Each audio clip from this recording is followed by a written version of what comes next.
you started playing basketball? 5 years old pa ako nun. Siyempre, popular sa very similar na basketball dito sa Pilipinas. Talagang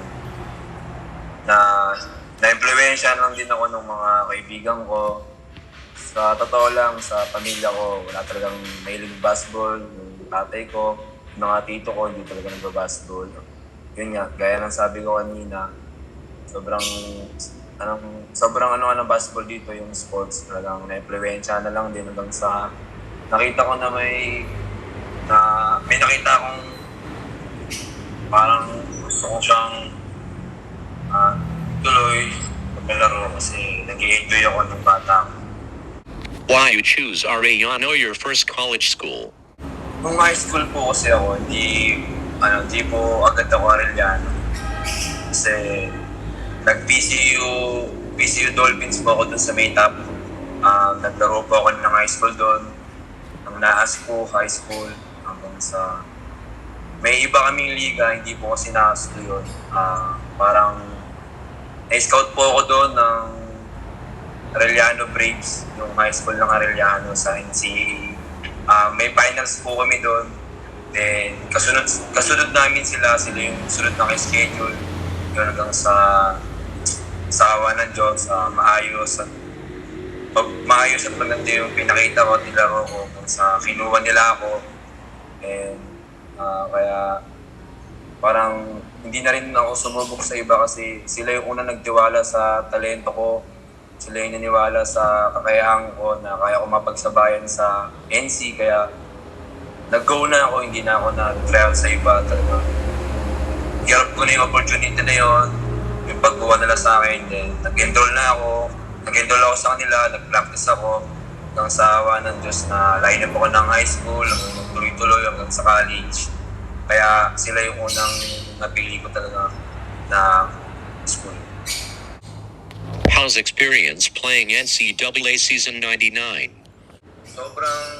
Sobrang dami kong na-experience. Off and on the court, sobrang blessed talaga at saka grateful na na-experience ko yung paglalaro sa NCAA kasi pangarap ko talaga yun. Siguro marami ring nangangarap na makalaro doon. So yung na-experience ko doon, sobrang dami talaga. Yung on the court, nung ko na-experience yung high level ng basketball. Kasi sa mga nilarawan ko nung bago ako pumasok doon, talagang sabi ko, ibang-iba to sa nilalaro ko dati kasi sobrang dami ng magagaling. Then, marami rin akong natutunan tsaka nalaman, lalo na sa mga kainaan ko, talagang daming pinarealize sa akin doon, na-experience ko. And I'm so blessed at grateful kasi na-experience ko yun para sa pagde-develop ko ng basketball skills ko, yung basketball career ko. Yun. Top 3 toughest opponent players in NCAA. Yung top 1 ko, wala na siya sa NC, lumipat na siya ng Europe, si Jacob Cortez ng San Beda Red Lions. Dati ngayon nasa Lasal na. Top 2 ko si JL De Los Santos, nasa PBA na. Kasi bago siya ma-drop, last year muna siya nakaraang NC season. Yan, si JL De Los Santos ng Jerry. Ngayon nasa PBA na, Converge. And top 3 ko, si Clint Iscamis. Ngayon nasa NC pa. Sayang, hindi kami makapag-abot ngayon kasi hindi residency. Yung top 3 ko na yun, sobrang gagaling talaga na, sobrang gifted talaga sila, saka sobrang experienceado na rin talaga. And yun lang po. Who is Arellano teammate you learn the most? Si Basti Valencia. Siya yung captain ball ngayon na parating na NCAA 100 sa Arellano. Si Basti Valencia, siya yung umaalalay sa akin nung rookie season ko. Siya talaga kasi siya yung veterano namin kahit ako yung mas matanda sa kanya. Siya kasi yung unang nakapaglaro naka-experience ng paglalaro sa NC, naglaro siya ng bubble. Yun, kaya nung nakaraan na nasa Arellano pa ako, talagang siya yung umaalala, yung on and off the court, talagang tinutulungan niya ako, ginagabayan niya ako. Then, ganoon din naman ako, nagtutulungan din kami doon, hindi lang din naman ako yung tinutulungan niya, may tinutulungan din siyang mga rookie kasi nung nakaraang season, marami kaming rookie. Halos lahat rookie talagang ginabayan niya kami namang mga rookie. Lalo na ako talagang nakikinig lang din talaga ako kasi kailangan ko yun sa rookie. Kailangan kong makinig sa mga veterano ko. And talagang hindi lang teammate yung ranas niya sa akin ni Basti, kaya siya yung sinabi ko ngayon kasi talagang tinuring din niya akong kapatid kasi sa problema rin, nalalapitan ko siya, sasabihan ko siya. Di lang talaga din sa basketball, off the court din, napagsabihan ko siya, kaya siya yung sinabi ko sa Basti Valencia. Talagang pagka nawawalan ako ng kumpiyansa, talagang andyan siya, sabi niya sa akin na okay lang yan, tuloy mo lang, ganito gawin natin, ganyan i-adjust mo, parang mga ganun. Kaya siya yung sinabi ko, Basti Valencia. Friendly question, can you beat one-on-one Jade Delampus? Kakayanin, siguro sa bilis, kasi siyempre, mas bata ako sa kanya. So, dadaanin ko na lang siya sa bilis. Pero pag sa mamahan, yari ako kasi, siyempre, veterano yung si Kuya Jade Delampus. Talagang, siguro gagamitan ko na lang din ng advantage ko sa kanya yung bilis. And, yun. Mabait din si Kuya Jade Delampus. Talagang very hardworking yung kuya ko na yan, si Kuya Jade Delampus. How's the feeling to get first win last season and you the best game winner? Nakaraang season ko po, nung rookie year ko. Ayun, nung natatandaan ko po yung di ko po talaga makakalimutan yun. Siyempre, unang panalo po namin yun. Unang panalo ko po na naglalaro sa NCAA as a collegiate basketball player. Sobrang blessed ko po nun, tsaka grateful kasi di rin po ako mapaniwala na isa ako sa mga blessed Lord na tumulong para makuha yung panalo at sa awa ng Diyos binigay sa akin yung best player. Talagang after game na yun, talagang na-shock talaga ako na sabi ko na kaya ko palang gawin. Nagawa ko pala.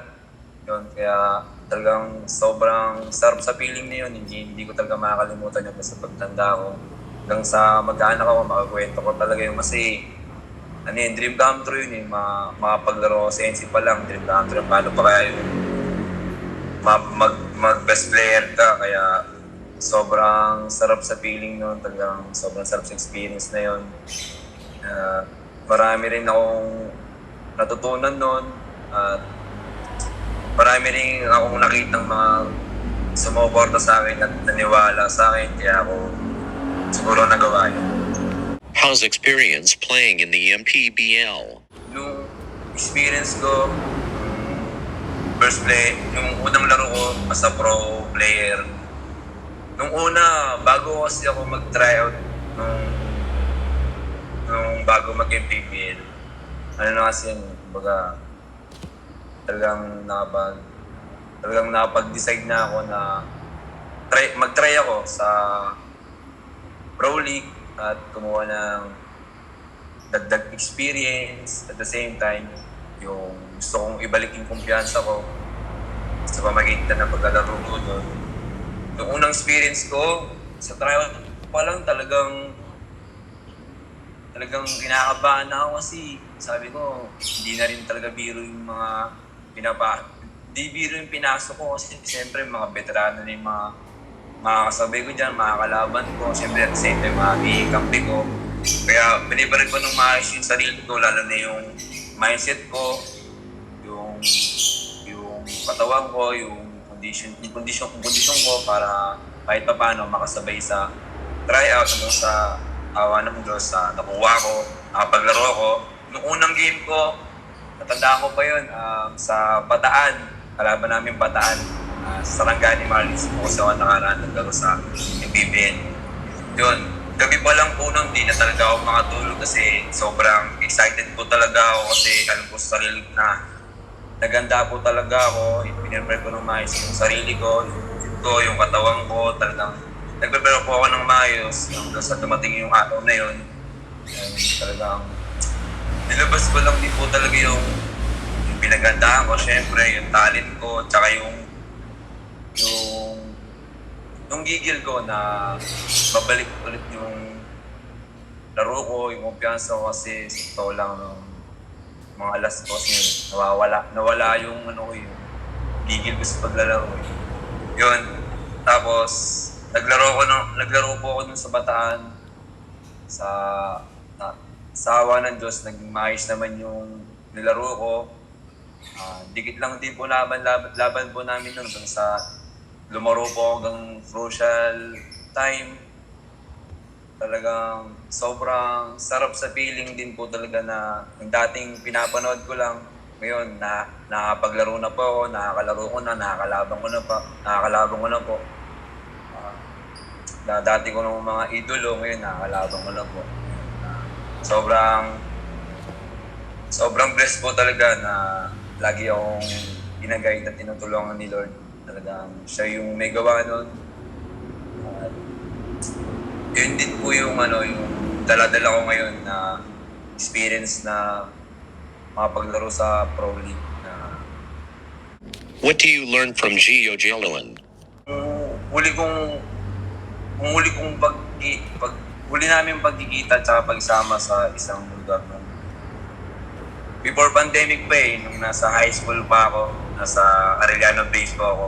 Kasama ko po yung kapatid niya na si Jericho Alalo na nasa Bigilda po. Nung may training po kasi kami noon, then nung ginagabihan, sabi ng kapatid niya na sasabay nga daw yung kuya niya bukas para sasabi sa training namin kasi alam ko po, off-season pa po ng PBA nun. Parang doon po siya nagpapakondisyon.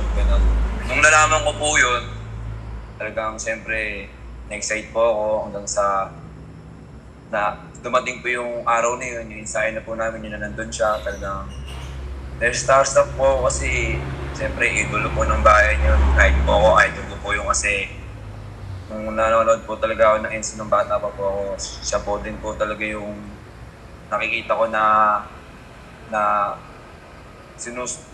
sinusundan kong basketball player kasi parehas kaming position ni point guard. Yun, hanggang sa nag-training na kami, sumabay siya sa amin hanggang sa hindi ko inaasahan, hindi ko ni-expect na lalapitan niya ako, na sabihan niya ako na, bro, may potential ka, huwag mong sayangin, tuloy-tuloy mo lang, huwag mo rin pabayaan yung sarili mo. Tanda ko pa yun kasi talagang nung sinabihan niya ako na yun, sobrang saya ko na din. Tapos nakinakabahan pa ako, na napapatanong pa ako, ba't ako yung tinanong, ba't gano'n? Siguro nakita din talaga niya ako nun. Hanggang sa pinangawakan ko yun na siyempre sobrang saya ko nun. Hinigilig pa ako nun. Sinabihan ako ng isa sa mga magagaling sa PBA ko hanggang sa ginaid niya ako, sinabihan niya ako na pakondisyon lang po, maging malakas daw yung loob, gano'n. Kung kayang umiscore daw po, gano'n. Mga gano'n po, gano'n po yung sinabi niya sa akin. Nagpasalamat po ako kasi bihira po yung mga ganong mga kasama mo, tapos sasabihan ka pa ng ganon. Kaya sobrang saya ko po talaga nun. Talagang hanggang pag naisip ko pa ngayon, parang kinikilig ko po ako kasi sinabihan po ako ng isang ganon na PBA idol. Hello. Why you choose jersey number 77? Medyo mahaba to kasi bakit yung jersey ko 77. Nung high school po kasi ako, bago po ako ma-line up, di ba kinuha nga po ako, nirecruit po ako. May isa po kami paparating na liga. Ang unang jersey ko po talaga na number 7 po kasi ang idol ko po. Then, si Terence Romeo, 7 po. Nung panahon na yun, may 7 na. Ang pagkakatanda ko po yun, alam pa yun ni Michael Mara. Si Michael Mara ng USC na ngayon, yung dating Benin. 7 siya nun. Sabi ko, hindi naman ako pwedeng kuhain ng 7 kasi bago pa lang ako eh. Kaya sabi ko, sige, okay na ako sa 77. Plus 7 ko lang din, 7 ko naman kasi dalawa lang. Yun, 77 hanggang sa dumating yung liga namin, yung Father Martins Cup, meron yung siguro mga 2018 po, 2019 po yun, bago kami mag-season ng high school. Father Martins kami, UAPNC, hindi po yung pasali na high school. Nagkaroon kami ng quarterfinals, nalo kami, hanggang nag-semis kami, hanggang nag-finals kami. Nakalaban namin yung isa sa mga dream team noon ng high school, grabe. Yung San Beda Red Cubs. Sila, player pa niyan, sila Absali, Sanchez, Justin Sanchez, Pinit, si Don Inon, Valero ng UST, si Delpino na nag-double game sa Letran. Sila Optana na kasama ko yun sa EYAP. Sobrang dream team po talaga sila nun. Wala po tapong sa bench nila nun. Sila Jos Alcantara nang nasa Perbs na. Yun, naglaro kami ng finals nun sa may Arpapa FPU Gym. Finals ng Father Martins High School. Sobrang kabado po kasi ako nun eh. Kabado rin po kami lahat kasi grabe po yung lineup na nila. Lalaki po talaga nila kami. Kami po sobrang, hindi naman po sa pero lilit po talaga namin eh.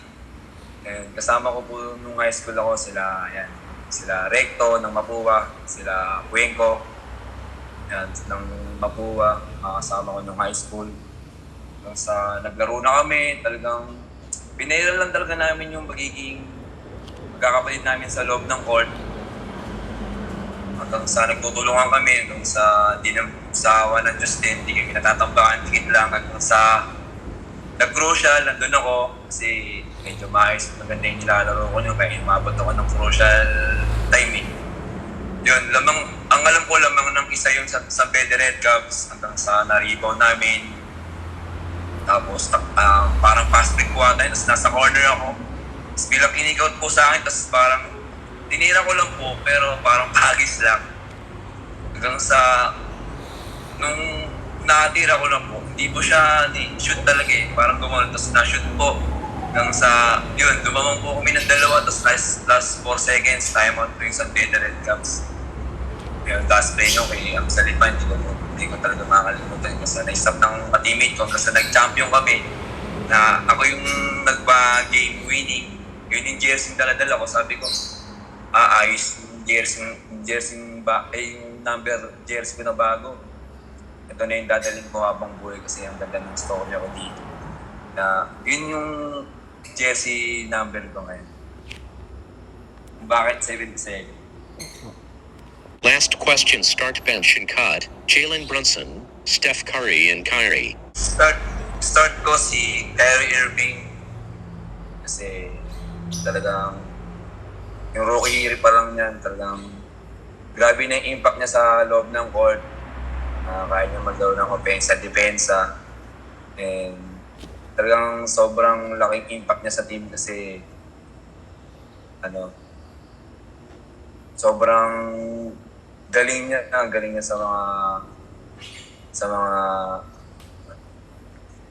sa mga 1v1.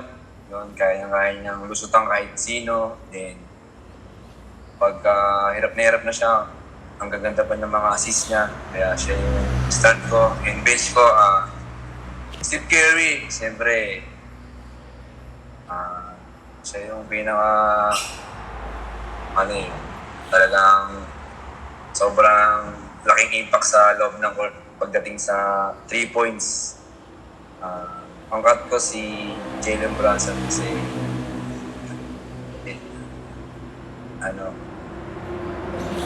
bagwang pa lang siya eh. Pagdating sa NBA, syempre Kyrie step na yun eh. Kaya siya yung cut. Thank you for watching.